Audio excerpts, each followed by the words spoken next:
আমার মাঝে মাঝে মনে হয় আমরা যেসব কথা বলে ফেলি তার চেয়ে অনেক বেশি ভারী সেই কথাগুলো যে আমরা কখনো বলিনি।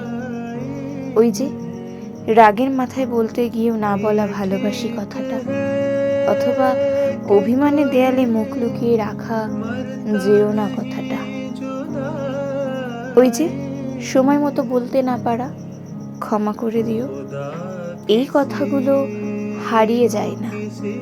এরা আমাদের বুকের ভেতর এক একটা পাথর হয়ে জমে থাকে, নিঃশব্দে আমাদের ভেতরটা ভারী করে তোলে। আমরা হাসি, কথা বলি, ব্যস্ত থাকি, কিন্তু এই না বলা কথাগুলোর ওজন আমাদের অজান্তেই আমাদের কাঁধকে একেবারে নুইয়ে দেয়। জীবনের সবচেয়ে বড় আফসোস হয়তো ভুল কথা বলে ফেলা নয়, ঠিক সময়ে ঠিক কথাগুলো বলতে না পারা এক নীরব যন্ত্রণা।